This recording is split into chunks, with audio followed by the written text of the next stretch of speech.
Bien, continuando con lo que ya les señalaba, ya hemos visto el tema de la propiedad.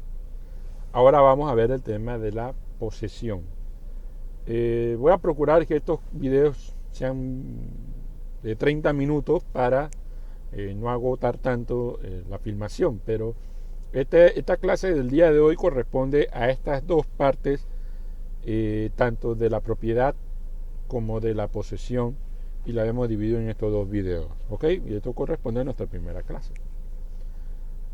Bien, como les señalaba, la propiedad es un derecho que se ejerce sobre una cosa corporal, es una atribución, es un poder, es una facultad.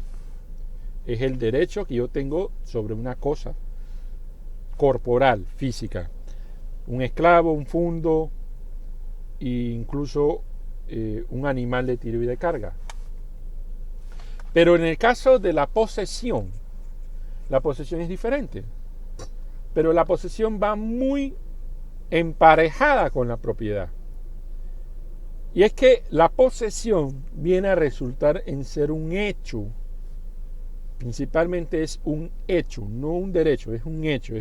Es una situación que ocurre en la que aquel que posee detenta o retiene materialmente la cosa con ánimo de hacerse propietario físicamente de la cosa, tiene ánimo de hacerse propietario y la detenta o la mantiene en su poder. La posesión significa el hecho de detentar material y corporalmente una cosa con ánimo de dueño, pero sigue siendo un hecho. ¿Y por qué no se puede confundir con la propiedad? Porque en ocasiones el propietario no es el poseedor y a veces el poseedor no es el propietario. Y le voy a dar un ejemplo. Hay posesiones de buena fe y de mala fe. Voy a poner el ejemplo del ladrón. ¿Ustedes qué opinan del ladrón? ¿Creen que el ladrón es un poseedor? ¿No? ¿Sí? Miren esto. El ladrón toma una cosa robada, la detenta. Quien observa al ladrón no sabe que esa cosa no le pertenece ni cómo le llegó a las manos. La detenta materialmente y se proyecta con ánimo de dueño. Imaginemos un caso actual muy fácil. Quien se roba un celular, lo ve tirado en una mesa, lo toma y todo el mundo piensa que es dueño del celular, pero es un ladrón. ¿El ladrón es un poseedor? Pues sí, es un poseedor de mala fe porque detenta material y físicamente la cosa y tiene ánimo de dueño porque se proyecta como él. Ahora, no hay un respaldo jurídico lícito para que él siga detentando materialmente la cosa, pero es un ejemplo de un poseedor de mala fe. También hay un ejemplo de poseedor de buena fe. Es aquel que detenta o toma una cosa en su poder con el ánimo de ser dueño y con el espíritu y la intención de ser dueño. Póngase el ejemplo de una compraventa en la que en aquellos tiempos en Roma quien compraba un esclavo o una alhaja automáticamente no era dueño, tenía que esperar un tiempo para hacerse dueño. En ese tiempo de hacerse dueño podía perder la posesión de la cosa. Entonces, o podía perder la cosa, pero era considerado un poseedor. Era considerado también un propietario. Entonces hay poseedores de buena fe, hay poseedores de mala fe. Sin embargo, los dos elementos claves que hay que tener presente dentro de la posesión, la cual es un hecho que detentas física y corporalmente una cosa y además tienes esa proyección o ese ánimo de dueño? Bueno, es eso principalmente los dos elementos de la posesión. El animus domini, el ánimo de dueño, y también el corpore, es decir, la aprehensión material de la cosa, tener las cosas físicamente en sus manos. Estos dos elementos nos llevan a una presunción jurídica, y es que aquel que detenta físicamente una cosa se presume que es el dueño. Ustedes presumen que yo soy el propietario de estos lentes, ¿verdad? ¿Y qué tal si los lentes son de otra persona y yo me los piso para hacerme ver más intelectual? Pero todos presumimos que el propietario de estos lentes soy yo. Entonces, con la posesión hay una presunción automática de que aquel que es poseedor se presume dueño, se presume propietario. Entonces, ¿qué ocurre? Esta presunción automática que favorece al poseedor, que este poseedor puede ser el dueño legal, sí, pero ¿qué pasa cuando no es el dueño? Entonces viene el contradictorio entre el propietario y el que es poseedor. Ejemplo, y vamos con esta, y aquí vamos explicando algunas cositas para desdoblar la figura del poseedor de la figura del propietario. El propietario es el que tiene el derecho sobre la cosa corporal, pero el poseedor es el que tiene el hecho, tiene la detentación material de la cosa. Es el que tiene la cosa en sus manos. Tiene control físico de la cosa, pero no tiene el derecho. El propietario, cuando se ve en peligro la detentación o la propiedad de su objeto, de su cosa, es decir, cuando se ve privado del disfrute, del uso de su cosa corporal, al propietario se le ha concedido una acción para perseguir la detentación material de la cosa de la cual ha sido desprovisto. Es decir, si yo coloqué en arrendamiento, pongámoslo en ejemplo más claro, yo presté este celular para que hicieran una llamada, se la presto a la persona y la persona aún no me la devuelve. El propietario, si los celulares hubieran existido hace 2000 años atrás, el propietario, que soy yo, tuviera una acción real, se llama, para yo poder perseguir la satisfacción o perseguir el objeto que me pertenece, pero que ese poseedor ahora, o esa persona ahora, se hace pasar como dueño, pero es un ladrón. Entonces, esa acción que respalda al propietario, que no es poseedor, se llama una acción real, es una acción real llamada reivindicatoria, o la acción reivindicatoria. La acción reivindicatoria es la que le permite al propietario, perseguir la cosa que le pertenece, pero que está en manos de otra persona que se hace pasar como dueño. Es un poseedor. ¿Estamos claros? Esa es la acción por la cual se respeta o se protege la propiedad. La acción real llamada acción reivindicatoria. Y esto es importante saberlo, porque es el derecho que tiene el propietario de perseguir la satisfacción plena de su propiedad, de las cosas que forman parte de su patrimonio. Y si se ve vulnerado su derecho de propiedad sobre su patrimonio, sus cosas, él tiene el recurso de perseguir a través de la acción reivindicatoria.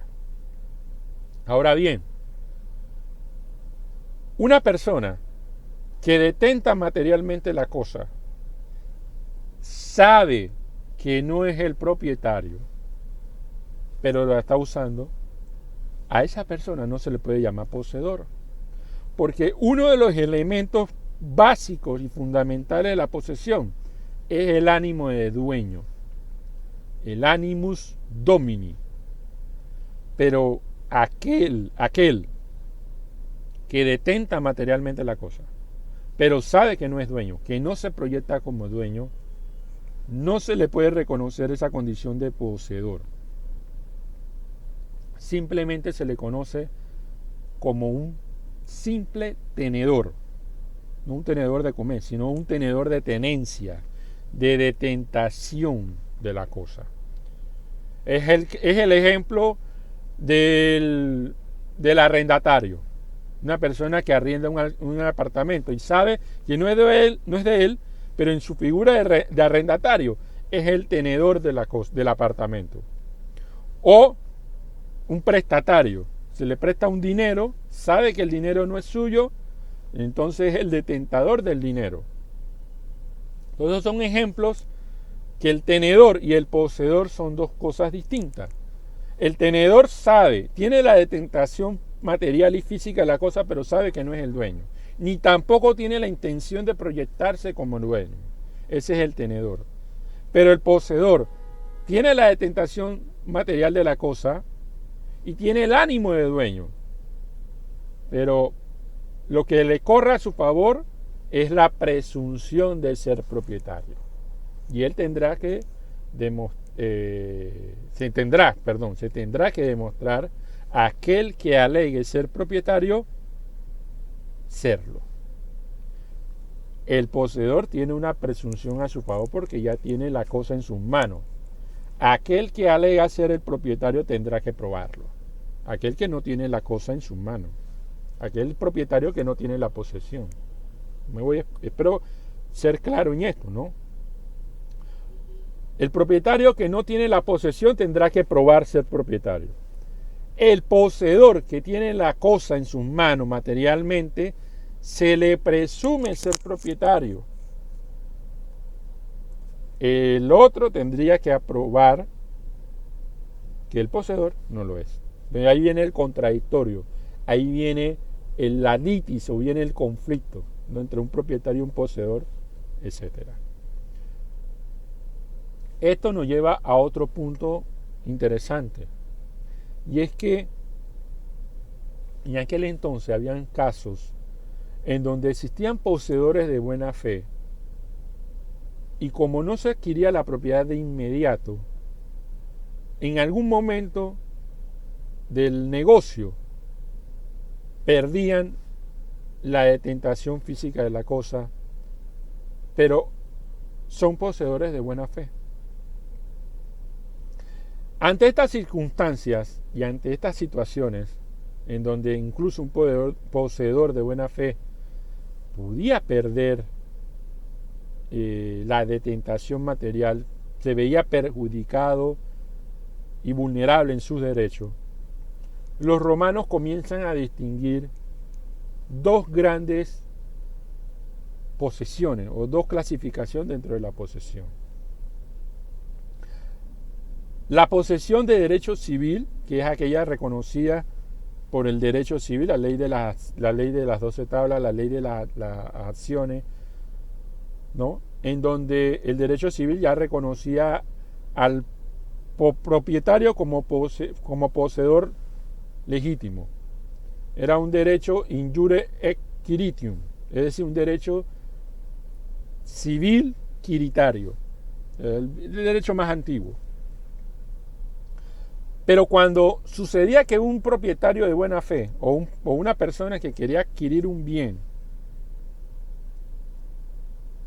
se veía perjudicado de este bien sin lograr que el tiempo, que era uno de los requisitos para poder volverse propietario, hubiese transcurrido, y se le desprovía de su bien, entonces los romanos crean una nueva figura en la que busca la protección de ese poseedor de buena fe que aún no es propietario. Y les voy a dar un ejemplo de por qué ocurría esto. Póngase que usted compraban un esclavo, pero en el caso de la compraventa de un esclavo se tenía que cumplir con ciertas formalidades, porque el esclavo era un bien importante, era una res mancipi. Y si no se cumplía con la formalidad y la solemnidad que exigía la compra de un esclavo, la propiedad de dicho esclavo no se transmitía. ¿Y qué ocurría? Habían casos en donde la compra de un esclavo se hacía sin las solemnidades ni las formalidades debidas. Pero el que compraba el esclavo, el que lo adquiría, el llamado adquirente, era un comprador de buena fe. ¿Y qué se requería para que se convirtiese en propietario? El transcurso del tiempo. Tenía que transcurrir un año. Y en ese año, al término del año, si el vendedor, el que era llamado propietario, que hizo la compraventa sin las solemnidades ni formalidades debidas, y transcurre este año y no reclama al esclavo, entonces esa persona que compró el esclavo luego de un año se vuelve propietario, a pesar de que no se cumplió con la formalidad, porque requería transcurrir un año para entonces volverse propietario. Pero ¿qué ocurría si el propietario, el vendedor, reclamaba sabía que no habían hecho las solemnidades y entonces reclama la propiedad y el poseedor de buena fe se ve desprovisto de su esclavo? Ahí entonces se crea una nueva institución que es la llamada posesión pretoriana, es decir, la posesión reconocida por los pretores, ya en época de la República, y en la que el pretor le reconoce el derecho al poseedor de buena fe, porque reconoce que hay un derecho vulnerable de no haberse cumplido con ciertas formalidades que debieron haberse cumplido, pero no puede estar por encima de la buena fe. Y ahí, en ese caso, a los poseedores de buena fe, el pretor le concede un mecanismo de defensa. No es un derecho, porque el derecho es el derecho de propiedad. Pero sí hay un mecanismo de defensa que se llama los interdictos posesorios, que es la forma que tenía el poseedor para defenderse de la vulnerabilidad que sufría de ese derecho de su bien que ahora está siendo desprovisto. Los interdictos posesorios se vienen a convertir en el mecanismo de defensa reconocido por los pretores en favor del poseedor de buena fe, en los ejemplos que le acabo de citar. Es así que la posesión y la propiedad son dos elementos muy distintos, pero que van de la mano y van muy ligados uno del otro. El derecho de propiedad como tal, un derecho, pero la posesión como un hecho, una situación que físicamente está ocurriendo, que lleva a la presunción de la propiedad, pero que es un hecho físico. Pero al lado de la posesión también tenemos la tenencia, que es aquella detentación material de la cosa a sabiendas de que no se es dueño, es decir, que no proyecta la intención de hacerse dueño. El poseedor sí tiene la intención de ser dueño. El poseedor tiene animus y corpus. El ánimo de dueño, animus domini, y el corpus o corpore, que es la detentación física de la cosa. La posesión como hecho, como elemento, como un fenómeno, un hecho que está ocurriendo, también puede ser que deje de existir la posesión. Y es el caso de la extinción de la posesión.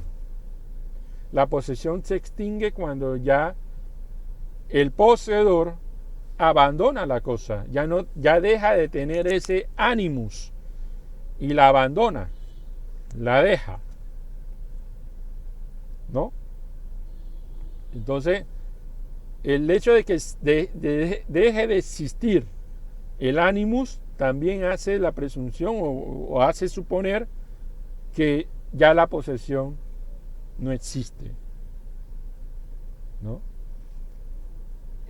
También otro caso es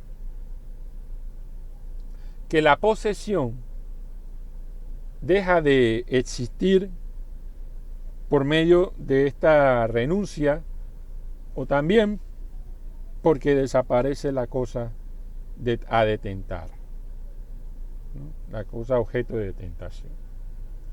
En cualquiera de los dos casos, la posesión, al ser un hecho jurídico que acarrea estas consecuencias, va muy ligado y va muy a la par del concepto de la propiedad, que va integrándose a este universo que son los derechos reales.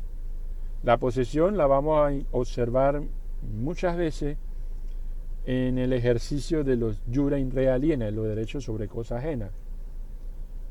La tenencia también la vamos a observar en los derechos sobre cosa ajena.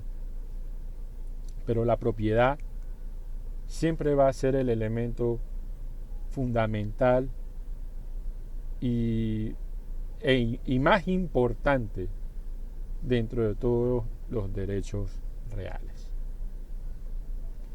Bueno, muchachos, con esto, estas dos partes que hemos señalado en el día de hoy, vamos a dar por concluido en la clase sobre el inicio de lo que es el universo de los derechos reales, hoy con los temas de propiedad y posesión, y la próxima semana vamos a ir ahondándonos poco a poco en los diferentes modos de adquirir la propiedad y demás. Ha sido un placer para mí hoy nuevamente contactarme y dar este nuevo inicio a este segundo cuatrimestre en medio de esta crisis sanitaria. Y como siempre, que les digo, espero verlos la próxima semana, contactarme en la próxima semana. Así que cuídense y cuiden a los suyos. Chao.